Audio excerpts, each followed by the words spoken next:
오늘 하나님을 바라보는 사랑, 이혼에 대한 가르침에 대해서 우리 주님께서 하신 말씀을 통해서 무엇을 우리가 배워야 할까? 성령께서 각 사람에게 가장 알맞은 말씀을 주셨으면 좋겠다라고 하는 생각이 들었습니다. 자, 이혼에 관한 세 가지 가르침이 오늘 본문에서 나옵니다. 첫째, 모세의 가르침입니다.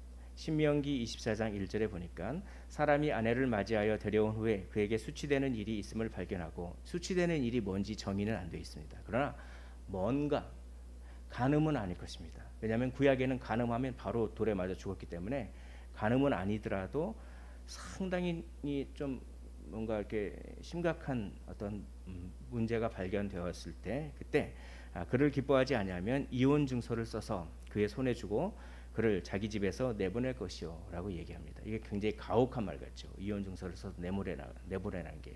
그러나 이건 굉장히 그 당시에 아주 그냥 이렇게 아주 허다하게 이렇게 별 이유 없이 자기 아내를 이렇게 버리고 하는, 그래도 뭐 전혀 상관없었던 그 몇천 년 전에 여성의 인권이 전혀 없었던 그 시대에 오히려 이 말씀은 여성을 보호하기 위한 말씀입니다. 적어도 이혼 증서를 공중 앞에서 공증해야 이렇게 쫓아낼 수 있다, 버릴 수 있다, 뭐 이런 식으로 하면서, 그래도 이것은 그 당시에로서는 굉장히 여성을 보호하는, 아내를 보호하는 법이었습니다.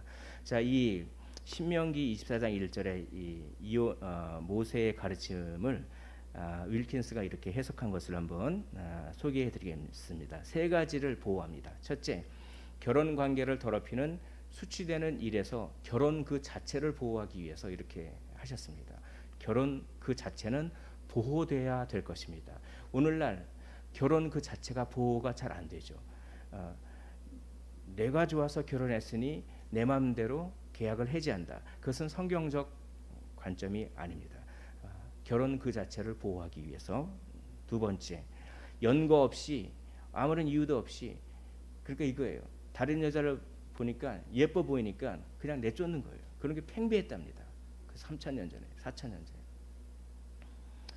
그렇게 연고 없이 여자를 내보내는 남편에게서 아내를 보호하기 위해서 최소한 중요한 사건이라고 하는 걸 입증해라.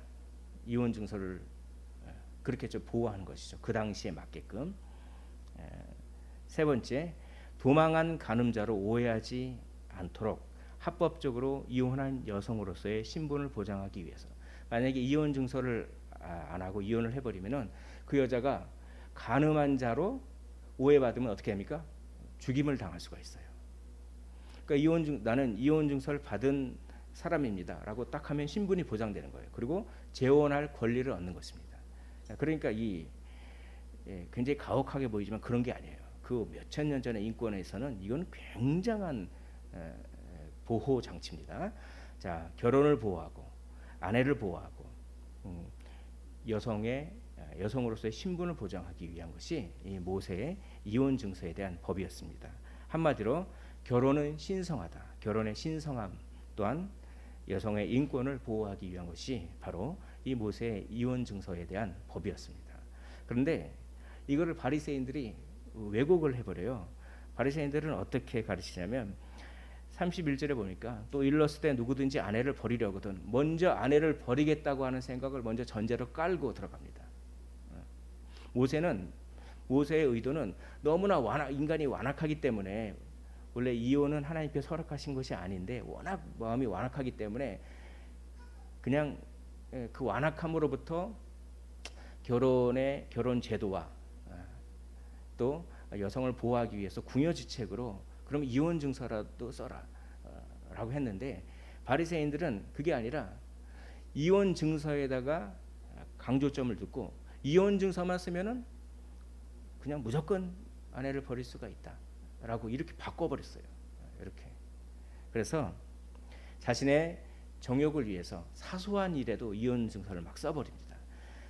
결국 결혼의 신성함을 파괴하고 여성의 인권을 파괴했으며 자기 자신의 정욕과 욕심을 위해서 말씀을 변질시켰습니다. 그럼 어떤 이유를 가지고 이혼 증서를 썼을까요? 미시나라고 하는 어떤 유대 문헌에 보면 이렇습니다. 유대교도 여러 학파가 있어요. 샴마이 학파는 자기 아내에게서 부정을 발견하지 않았다면 이혼해서는 안 된다고 말한다. 이 샴마이 학파는 상당히 유대교 중에서도 보수적인 학파입니다. 그러니까 아내가 어떤 부정, 여기서 말하는 부정은 어떤 간음이라든지 이런 것들을 말하지 않을까 생각합니다. 아무튼 상당히 보수적으로 접근했어요. 그러나 상당히 자유로운 학파, 힐렐 학파는 요리를 망친 경우에도 이혼할 수 있다 이렇게 해석하고 가리킨 거예요. 그럼 어떡합니까? 내가 결혼했는데 되게 아름다운 다른 여인을 봤어요. 그럼 어떡합니까? 그 여인과 결혼하기 위해서 어떡합니까? 자기 아내의 요리 망칠 때를 기다리는 거예요. 그래가지고 요리 망치면 이혼 증서 쓰고 그러면서 나는 모세의 법을 지켰다고 하고 이거는 뭐 말도 안 되는 거죠. 또 라피 아키바는 다른 여자가 자기 아내보다 더 아름다운 것을 발견했을 때도 이혼할 수 있다고 말한다. 그런 식으로 이혼 증서를 아주 사소한 이유로 그렇게 이혼 증서를 써줄 수 있게끔 이렇게 말씀을 이제 변질시켰다라고 하는 것이죠. 이제 그거에 대해서 우리 주님께서 다시 회복을 시키시는 말씀인 것입니다. 너희는 그렇게 들었으나 그거는 잘못 해석한 것이다라고 하면서 우리 주님께서 이렇게 가르치십니다. 오늘 말씀보다 마태복음 19장에 보면 더 자세히 나와 있어요. 바리새인들이 이렇게 예수께 나와서 물어봅니다. 어떤 이유로 아내를 버리는 것이 옳으니까? 그러니까 아내를 버린다는 거 하는 거는 너무 당연한 거고 어떤 이유로 버리는 게 좋습니까? 이렇게 물어본 거예요. 참 이게 오늘날로 보면 이게 받아들여지지 못하는 거죠. 그러자 우리 주님께서는 이유 불문이고 이혼 자체는 하나님이 허락하신 것이 아니다 이렇게 말씀하신 것입니다. 그래서 창세기를 인용하시죠. 사람이 그 부모를 떠나 아내에게 합하여 그들이 한 몸이 될지니라 하신 것을 읽지 못하였느냐. 어떤 이유를 만들어서 아내를 이렇게 이혼하고 그 자체는 잘못된 생각이다 이렇게 이야기합니다. 여기서 한 몸이라고 하는 말이 중요합니다. 한 몸이라고 하는 것. 여러분 부부는 성경이 말하는 부부는 이런 존재예요. 어떤 존재냐면 정서적으로 연합된 것입니다. 정서적으로. 그러니까 어떤 생각과 어떤 감정과 그런 의지와 지성과 이런 것들이 서로 연합한 거예요. 그러나 그것뿐만이 있는 것이 아닙니다. 여기서 말하는 한 몸이라고 하는 것은 육체적인 결합을 의미해요. 그래서 성경은 결혼 관계 안에서만 남녀의 육체적인 결합을 허용합니다. 혼인 전에 그렇게 서로가 남자와 여자를 서로 알아보고 난 다음에 결혼해야지라고 하는 것들이 있긴 하지만 그런 육체적인 관계는 성경이 지지하지 않는 거예요. 왜냐하면 육체적인 그런 성적인 관계는 단지 육체를 떠나서 인격과 인격이 서로 교류되면서 이 한 몸이라고 하는 뜻은 이런 것입니다. 육체적으로, 정신적으로, 영적으로와 전혀 다른 이전에 없던 전혀 다른 새로운 유대 관계가 창조된 거예요. 하나님으로부터 말미암아 창조된 것입니다. 그러므로 이거를 깨트리지 못합니다. 그래서 우리 주님께서 이렇게 말씀하셨죠. 이제 둘이 아니요 한 몸이니 그러므로 하나님이 짝지어 주신 것을 하나님이 어떤 새로운 관계로 창조하신 것을 이런 뜻입니다.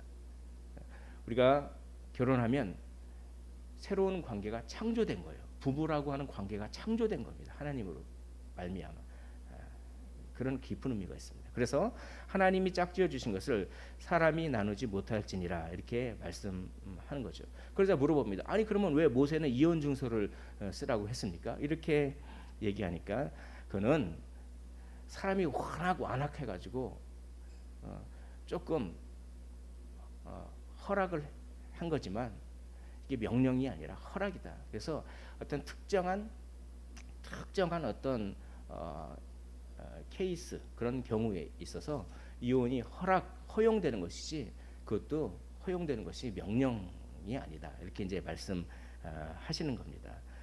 우리 주님은 결혼의 신성함을 말씀하셨습니다. 한 몸이라고 하는 것 말씀하셨어요. 새로운 결합이 창조된 것입니다. 이 한 몸이라고 하는 것이 오늘 제가 가장 강조하고 싶은 메시지 중에 하나입니다. 부부는 인간과 인간이 서로 좋다고 스스로 결정해서 계약 맺은 관계가 아니라 부부는 하나님이 어떠한 관계로 창조하신 그런 거예요. 이게 굉장히 중요한 것입니다. 32절에 보니까 나는 너에게 이르노니 누구든지 음행한 이유 없이 음행하면 이혼을 허용한다 이런 뜻입니다. 아내를 버리면 이는 그로 간음하게 하며 또 누구든지 버림받은 여자에게 장가드는 자도 간음함이니라. 하나님이 창조하셨기 때문에 그 한 몸이라고 하는 관계를 창조하셨기 때문에 사람이 그걸 깨트리지 못합니다. 다만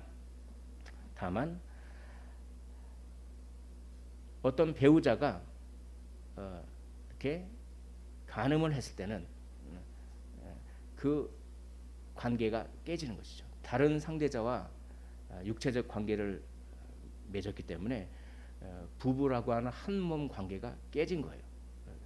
그러므로 그 죄를 짓지 않은 다른 당사자는 이제 관계가 깨졌기 때문에 이렇게 이혼을 하거나 재혼을 해도 간음하지 않는 것입니다. 그러나 이런 음행한 이유 없이 다른 이유로 이혼을 해서 그냥 독신으로 살면 간음한 것이 아닙니다. 이혼 자체는 간음이 아니에요. 그런데 이혼한 다음에 그러니까 이 음행한 이유 말고 다른 이유로 음행한 다음에 서로가 다 재혼을 했단 말이에요. 그러면은 그거는 성경의 원리로는 간음을 하는 거예요. 그래서 그렇게 누구든지 버림받은 여자에게 장가드는 자도 간음함이니라 이렇게 이제 말씀하는 게 일단 성경의 원리인 것입니다. 그러나 여기에 은혜가 있습니다. 나중에 한번 또 말씀을 드리겠습니다. 자, 그러면 이혼이 허용되는 경우는 어떤 경우일까요? 첫째, 간음을 하고 상대 배우자가 간음을 했을 때 그렇게 이혼이 허용되는 것이죠. 이것도 허용이지 명령은 아닙니다. 두 번째가 있습니다. 두 번째는 이거 전에 이걸 말씀드리겠네요. 고린도전서 7장 11절에 만일 갈라섰으면 그대로 지내든지 다시 그 남편과 화합하든지 하라. 왜냐하면 만약에 갈라섰으면은 서로 독신으로 지내면은 간음을 하는 것은 아닙니다. 그렇지만 또 독신으로 지내다가 다시 그 남편과 그 아내와 화합하게 된다는 하는 것은 성경이 지지하는 거예요. 그러나 이렇게 음행한 이유 말고 다른 이유로 그렇게 결혼해서 재혼을 하면은 일단은 간음이라고, 왜냐하면 그 원리가 한 몸이라고 하는 원리 때문에 그렇습니다. 성경은 그렇게 얘기합니다. 자, 또 두 번째 음행 말고 두 번째는 종교적 갈등 때문에 도저히 살 수 없을 때 이혼하지 않기 위해서 최선을 다해서 노력을 하더라도 도저히 살 수 없을 때는 믿지 아니하는 자가 갈리거든 갈리게 하라. 이혼을 요구한다든지 아니면 집을 아예 나가가지고 도저히 찾을 수가 없다든지 이런 경우에는 한 몸이라고 하는 관계를 그 배우자가 깨뜨렸다, 그렇게 이제 그런 원리로 해석할 수가 있어요. 그래서 이 두 가지 경우 바로 배우자의 간음이나 불신 배우자가 다른 배우자를 유기할 때, 버릴 때 이혼을 요구하거나 종교적인 갈등 때문에 이혼을 요구하거나 아니면 어떡합니까? 그냥 집을 나가가지고 찾을 수가 없거나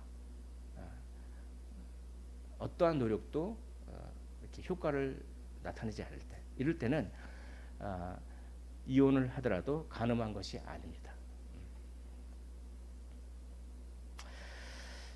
그런데 통계를 보니까 이혼 사유가 있는데 무려 43.1%에 해당되는 이혼 사유가 성격 차이라고 합니다. 그러니까 2위가 경제 문제, 이게 이제 2019년 통계죠. 3위가 배우자의 부정 이렇게 되어 있습니다.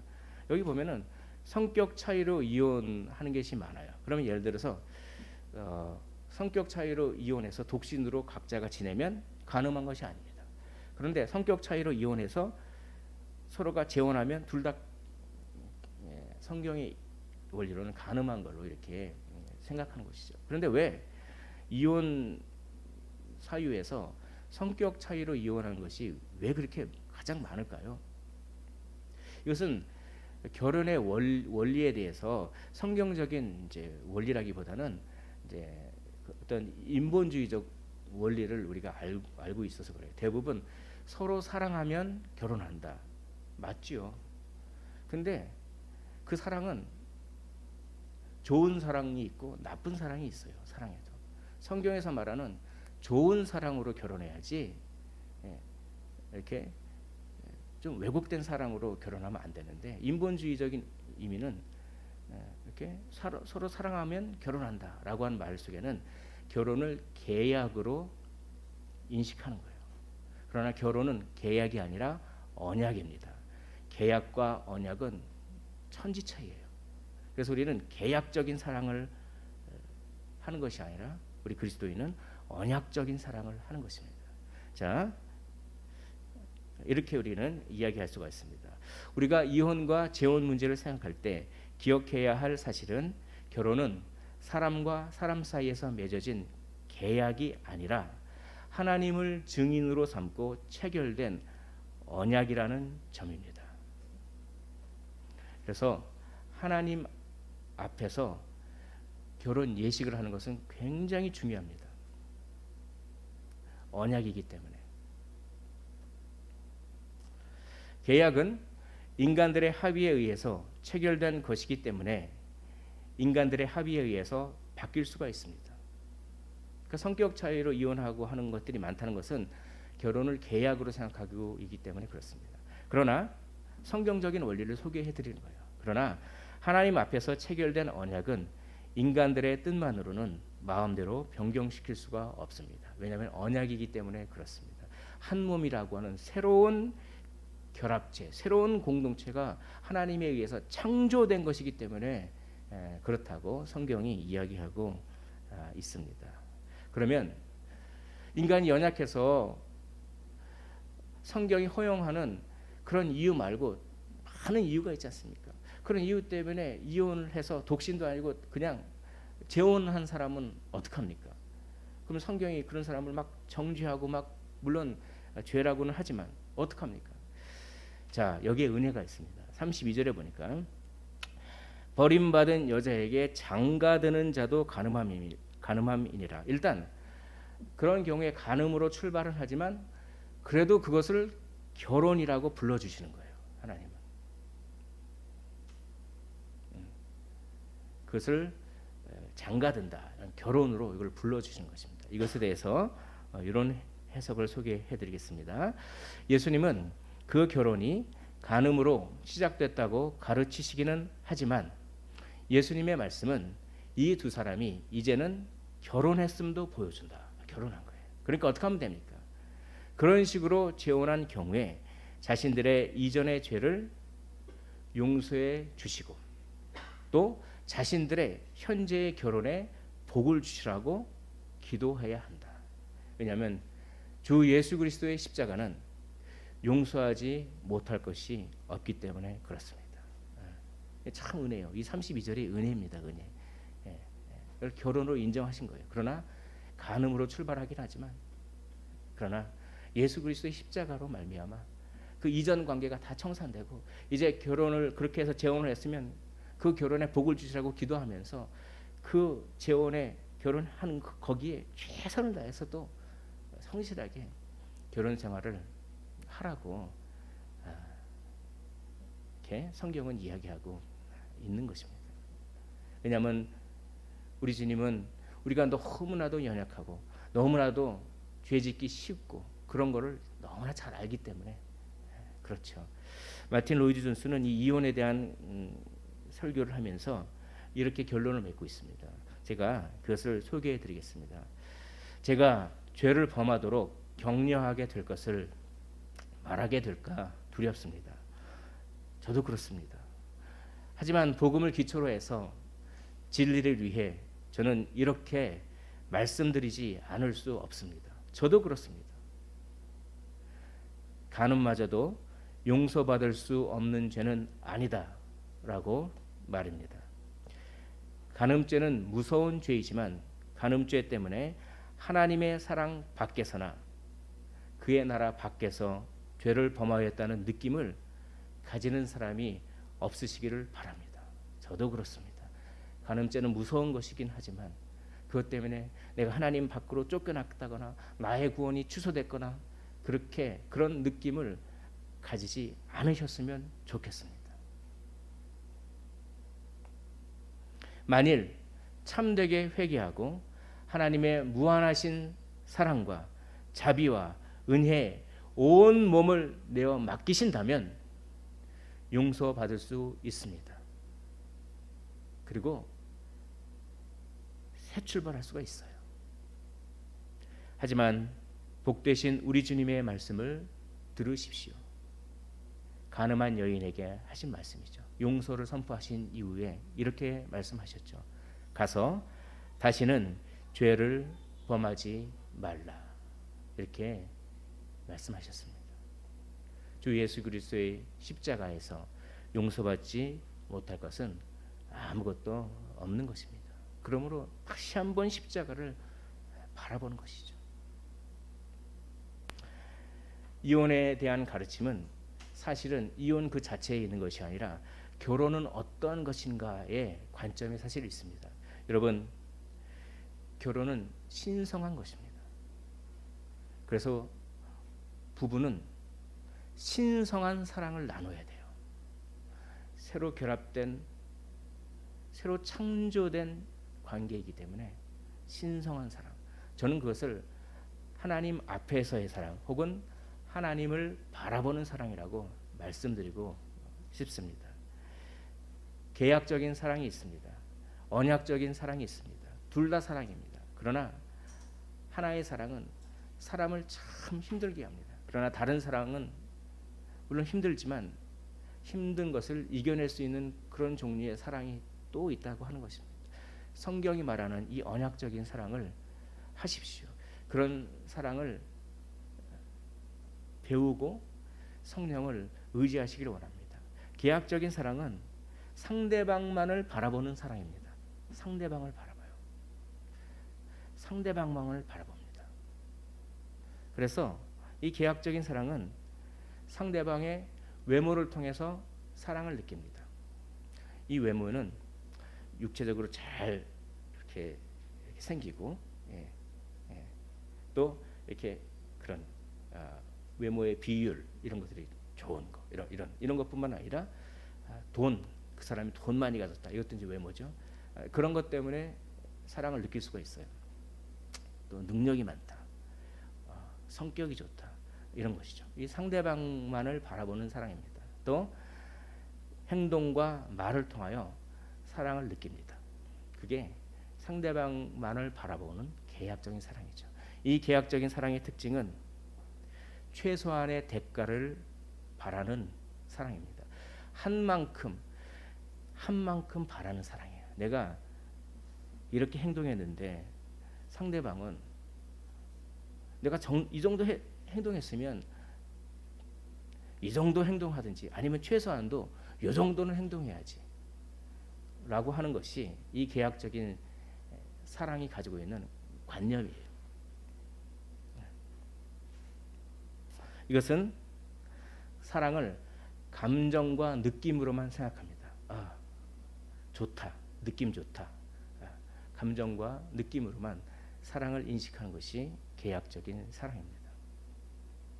그러나 언약적인 사랑, 그것은 하나님을 바라보는 사랑입니다. 그것은 순서가 바뀝니다. 외모와 행동과 말을 전혀 바라보지 맙니까? 바라봐야죠. 그 기왕이면은 또 외모나 행동과 성격과 또 그런 것들도 다 봐야 됩니다. 그러나 우선순위가 있어요. 먼저 무엇을 바라보느냐? 먼저 누구를 바라보느냐? 하나님을 먼저 바라보고 하나님을 바라보면서 상대방을 바라보는 것입니다. 상대방을 먼저 바라보는 것이 아니라 하나님을 바라보면서 상대방을 바라보는 것, 이것이 언약적인 사랑인데, 하나님을 바라보면 하나님의 사랑 때문에 하나님을 존중하게 됩니다. 그리고 하나님이 존중히 여기는 사람을 존중히 여기는 존중심이 생겨요. 존중심의 렌즈가 생깁니다. 또 하나님을 바라보면은 하나님이 두렵게 느껴집니다. 나의 죄 때문에 하나님이 두렵게 느껴져요. 그래서 어떻게 합니까? 다른 사람이 좀 내가 볼 때 좀 껄끄러운 행동을 하더라도 어떻게 합니까? 나도 그런 사람이었지, 나도 용서받은 사람이었지 하면서 하나님을 바라보면 또한 긍휼의 렌즈를 갖게 되는 거예요. 그러니까 하나님을 바라볼 때 상대방을 바라보기 전에 먼저 순서가 중요합니다. 오늘 이것만 기억하셔도 되겠습니다. 순서가 중요하다고. 하나님을 먼저 바라보면 우리는 어떤 렌즈를 끼게 됩니까? 존중심의 렌즈를 끼든지 아니면 긍휼의 렌즈를 끼든지 둘 중에 하나 렌즈를 껴요. 그래서 그 렌즈를 통해서 상대방의 외모를 바라보는 것입니다. 그 렌즈를 통해서 행동을 바라보고 그 렌즈를 통해서 상대방의 말을 듣고 바라보는 거예요. 그게 언약적인 사랑입니다. 바로 존중과 긍휼의 렌즈를 끼고 상대방을 바라보는 것이죠. 이 언약적인 사랑은 최소한의 대가를 요구하는 사랑이 아닙니다. 이 언약적인 사랑, 그 사랑은 하나님과 이 일종의 그 뭐라 그럴까요? 이 하나님과 거래를 하는 거예요. 하나님과 거래. 이 계약적인 사랑은 사람과 사람들 사이의 거래입니다. 내가 이만큼 하면 넌 이만큼 하고. 그러나 언약적인 사랑은 하나님과 거래하는 거예요. 그래서 내가 이 사람에게 이만큼 하면 그 사람에게 받을 걸 기하는 것이 아니라 하나님이 나에게 어떠한 방법을 통해서 이렇게 응답해 주겠지라고 이렇게 하나님과 거래하는 거예요. 이게 우리의 고통을 녹여냅니다. 이것이 언약적인 사랑은 충성과 상급을 기대하는 겁니다. 내가 계약적인 사랑은 내가 최소한의 대가를 받았다. 내가 기대하는 만큼의 대가를 상대방으로부터 받았다. 그러면 그것이 나의 행복감의 근거가 됩니다.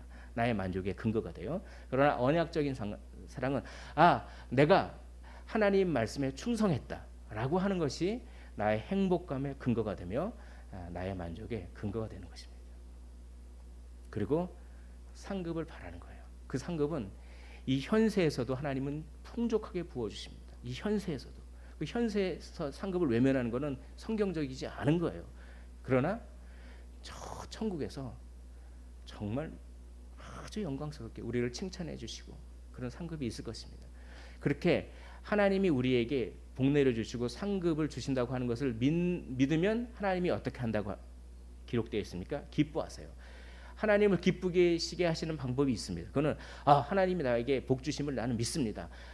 하나님이 나에게 상 주시는 그런 분임을 내가 믿습니다. 라고 그런 하나님을 믿으면 하나님이 웃으세요. 그는 제 말이 아니라 성경에 써 있습니다. 믿음이 없이는 기쁘시게 하지 못하나니 그가 상 주시는 이심을 믿어야 할지니라. 이거는 언약적인 사랑을 하라는 거예요. 이거는 계약적인 사랑이 아니라 상대방에게 최소한의 대가를 기대하는 그런 사랑이 아니라 하나님께 받을 상급을 기대하는 그런 사랑을 하면 하나님이 기뻐하신다는 말씀입니다. 이것은 사랑을 감정과 느낌으로 생각하지 않습니다. 이런 언약적인 사랑을 인격과 책임으로 그렇게 사랑을 정의해요. 감정은 좋고 나쁘고 느낌이 있고 없고, 그러나 인격은 감정이 있습니다. 그러나 인격은 지식도 있어요. 우리가 참 부부가 많이 하는 것 같지만 또 많이 모르더라고요. 그러니까 부부가 서로 많이 알면 알수록 사랑할 수 있는 능력이 많이 생기는 거예요, 사실. 우리가 사랑에 있어서 그 지식이라고 하는 요소를 너무 간과할 때가 있습니다. 왜냐? 사랑을 감정만이라고 생각하니까. 그렇지 않습니다. 그래서 우리 부부 회복 프로그램에 이런 거 있잖아요. 같은 말 하기. 그래서 예를 들어서 브라질 그러면 남편은 축구, 그리고 그 아내는 삼바 뭐 이런 식으로 예, 그런 거 하는 것도 다 그렇습니다. 인격이기 때문에 그래요. 사랑에는 지식의 차원이 있어요. 그리고 사랑은 의지의 차원이 있습니다. 선택하는 거예요. 의지는 의지적으로 내가 저 사람을 위해서 이거를 선택하는 거예요. 그렇게 언약적인 사랑은 사랑을 인격으로 생각하고 사랑을 책임으로 생각하는 것이지 감정과 느낌으로 생각하지 않습니다. 그래서 여러분 가급적이면 그리스도인과 우리 여기 청년들도 있지만 그리스도인과 그리스도인의 결혼이 너무 좋습니다. 둘 다 언약적인 사랑을 해야지 오고 가죠. 그러나 만약에 그리스도인과 비그리스도인이 결혼하게 되면 그리스도인은 언약적인 사랑을 하지만 비그리스도인은 계약적인 사랑을 한단 말이에요. 그러면 참 힘들더라고요. 그래서 가급적이면 서로 하나님을 바라보면서 언약적인 사랑으로 소통할 수 있는 그런 크리스찬들끼리의 결혼이 참 좋습니다. 사랑은 육체적 욕망과 몽롱한 감성의 혼합이 되었으며 결혼은 감상적이고 순간적인 사랑이 깨질 때 끝나버리는 잠정적인 성적 결합이 되고 말았다. 이것은 성경적 관점과 얼마나 거리가 먼 것인가. 사랑을 감정과 느낌으로만 생각해서 그래요. 계약으로만 생각해서 그렇습니다. 그러나 카스는 얘기합니다. 결혼이란 헌신이다. 사랑이란 헌신이다. 사랑은 감정과 느낌이라기보다는 인격과 책임이며 헌신입니다. 그럴 때 사람에게서 받지는 못하지만 하나님에게서 그 대가를 넉넉하게 받습니다. 그 언약적 사랑을 가정에서 배우는 거예요. 대개 사랑은 좋은 것을 얘기해줍니다. 그러나 왜곡된 사랑만큼 악한 것도 없습니다. 여러분 왜곡된 사랑을 우상이라고 합니다. 내가 하나님이 원하지 않는 다른 것을 사랑하면 그건 우상이 되는 거예요. 왜곡된 사랑은 우상입니다. 또한 왜곡된 사랑을 죄라고도 합니다. 그 왜곡된 사랑 때문에 얼마나 힘듭니까? 왜곡된 사랑은 쉽게 증오심으로 바뀝니다. 왜곡된 사랑은 싸움을 불러일으키고 전쟁을 불러일으키고 그렇게 사랑 때문에 사랑이라고 말하는 그것 때문에 좋아해져야 되는데 사랑이라고 말하는 그것 때문에 눈물을 흘리고 그냥 가슴에 그냥 대못이 박히고 하염없이 눈물도 막 흐르고 막 그러지 않습니까? 사랑이라고 불리우는 그것 때문에 얼마나 많이 내가 내 존재가 무시당한 것 같은 것을 느끼고 내가 내 존재가 다 빠져나가는 것 같은 것 그런 것을 느끼고 내가 아무것도 아닌 것 같은 걸 느끼면서 그래서 마음이 막 흔들리고 그렇습니까? 사랑이라고 불리우는 그것 때문에. 그러나 그것은 사랑이라고 불리우는 그것일 뿐 진정한 성경이 말하는 사랑은 아닙니다.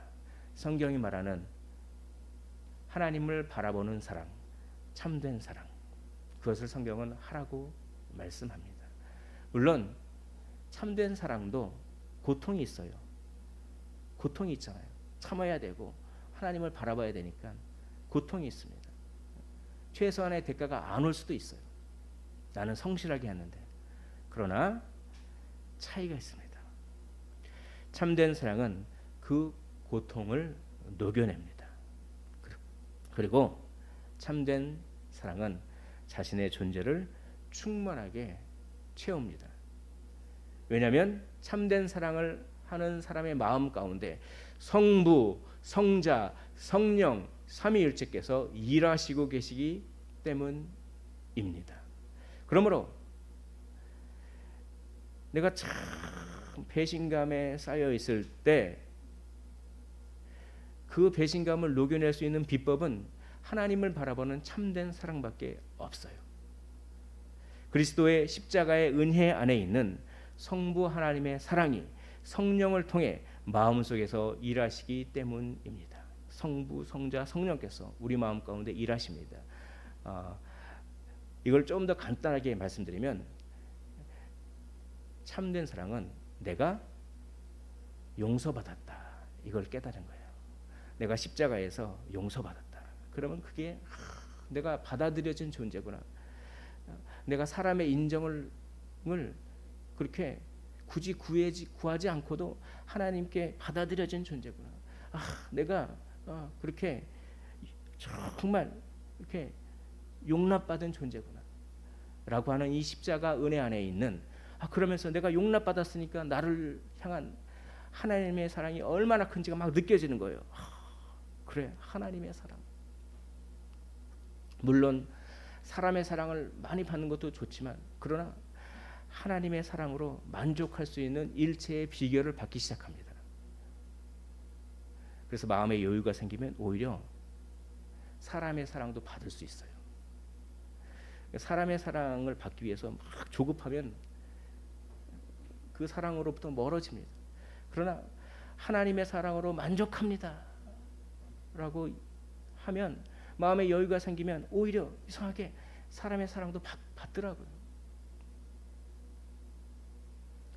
성령이 우리에게 그렇게 일하시는 거예요. 하나님을 바라볼 때 내가 용납받았구나라고 하는 이 생각, 내가 사랑받은 존재라구나, 하나님으로부터, 그 무한하신 하나님으로부터라고 하는 것이 고통을 녹여내고 존재를 충만하게 채웁니다. 그것을 이론이 아니라 실제 삶에서 경험하셨으면 좋겠습니다. 그리고 중요한 사실이 있습니다. 하나님께서는 고통을 녹여내는 이 참된 사랑을 결혼 제도를 통해, 더 넓게는 가족 제도를 통해 배우게 하신다는 사실입니다. 여러분, 하나님은 우리에게 왜 결혼을 허락하셨습니까? 하나님은 우리에게 왜 가정이라고 하는 것을 허락하셨습니까? 왜 그것을 창조하셨습니까? 바로 하나님을 바라보는 사랑을 거기서 배우라고. 가정은 어떤 곳입니까? 가정은요, 훈련장이에요. 가정은 사랑의 훈련장입니다. 다른 사람이 뭐라고 하는 건 참아도 가족이 똑같은 얘기를 해보십시오. 더 못 참잖아요. 그러니까 가정은 사랑의 훈련장이에요. 가정은 우리가 편히 쉬는 곳이기도 하지만 사실은 가정은 전쟁터입니다. 영적인 전쟁이 가정 안에서 얼마나 많이 벌어지는지 모르겠습니다. 그러니까 이 그리스도인들은 가정에 들어갈 때 완전히 다 퍼져버리기보다는, 물론 쉬기도 해야 되겠지만, 가정에 딱 들어갈 때 오늘 또 가정 안에서 어떤 영적 전쟁이 있을 것인가 라고 거룩한 긴장을 할 필요가 있어요. 마귀는 가정 안에서 강하게 역사합니다. 어떻게 해요? 배신감의 영이 얼마나 많은지 모르겠습니다. 가정은 친밀하기 때문에 그만큼 거기에 비례해서 배신감도 커집니다. 가정은 배신감의 영이 얼마나 많은지 모르겠습니다. 가정은 상처의 영이 활발하게 움직입니다. 그러나 여러분, 마귀의 그 속임수, 배신감과 상처의 속임수에 넘어가지 마시기를 원합니다. 배신감이 들 때, 가족으로부터 상처받을 때 어떻게 해야 됩니까? 두 가지의 말씀을 소개해드리고 싶습니다. 히브리서 4장 15절, 우리에게 있는 대제사장은 우리의 연약함을 동정하지 못하실 이가 아니요 모든 일에 우리와 똑같이 시험을 받으신 이로되 죄는 없으시니라. 그 다음에 이런 구절이어야 합니다. 그러므로 때를 따라 돕는 은혜를 얻기 위하여 은혜의 보좌 앞으로 담대히 나올지니라. 담대히 나온다는 것은 기도한다는 것입니다. 예수님은 우리의 연약함을 외면하는 분이 아닙니다. 다 이해하십니다. 그 연약함 중에 배신감도 들어있어요. 예수님은 결혼하시지는 않으셨습니다. 이혼에 대한 그런 배신감 이런 건 모르셔요. 그러나 예수님은 가룟 유다의 배신, 제자들의 배신, 누구보다도 배신감을 잘 아시는 분입니다. 그러므로 우리가 느끼는 배신감을 이해하시는 예수님께 기도하면 예수님이 외면하시겠습니까? 외면하지 않는다고 분명히 히브리서 기자는 얘기합니다. 그러므로 배신감이 들 때 내 힘으로 복수하려고 사탄은 네 힘으로 그걸 복수해라고 하지만, 그걸 사탄의 그 말을 외면하십시오. 그리고 예수님의 말씀, 배신감도 다 이해하시는 그 예수님께 나아가는 겁니다. 어떻게 해요? 솔직하게 저는 지금 화가 많이 나 있습니다. 저는 이렇게 했는데 왜 이 정도만 해주면 제가 기분 좋을 텐데 왜 요것도 안 해줍니까? 라고 기도하십시오. 그러면 하나님께서는 이렇게 응답하십니다.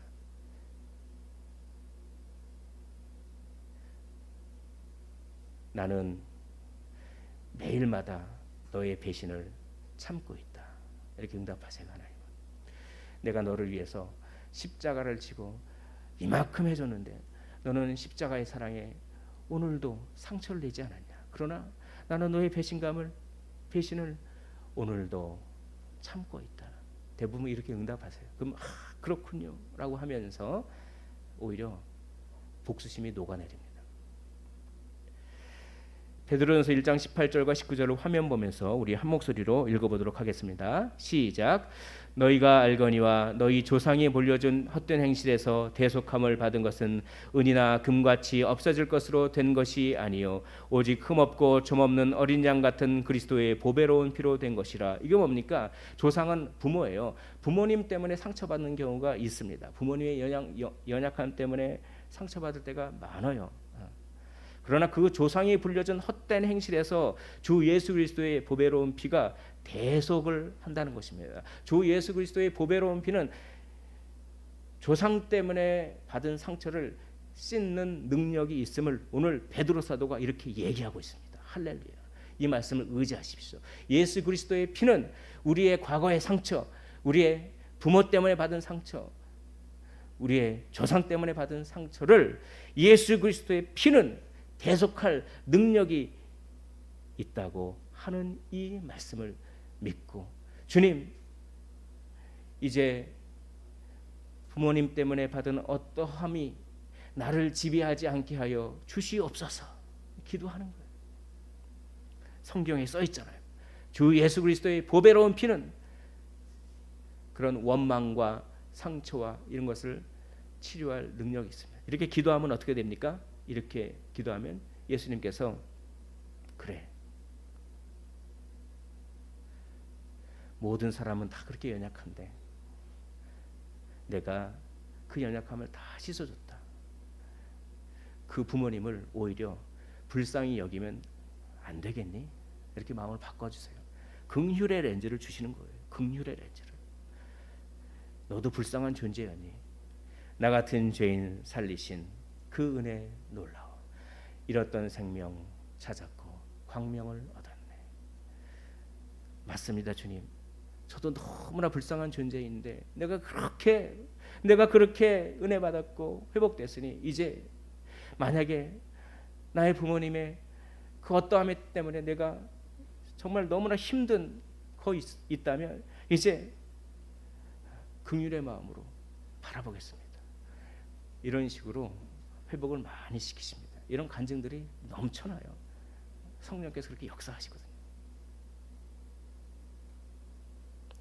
내가 지금 가정에서 하고 있는 사랑은 어떤 사랑입니까? 계약적인 사랑입니까? 아니면 하나님을 바라보는 언약적인 사랑입니까? 하나님을 바라보는 사랑, 결혼을 결혼되게, 가정을 가정되게 하는 길입니다. 이 사랑을 통하여서 고통을 녹여내십시오. 먼저 위로를 받으십시오.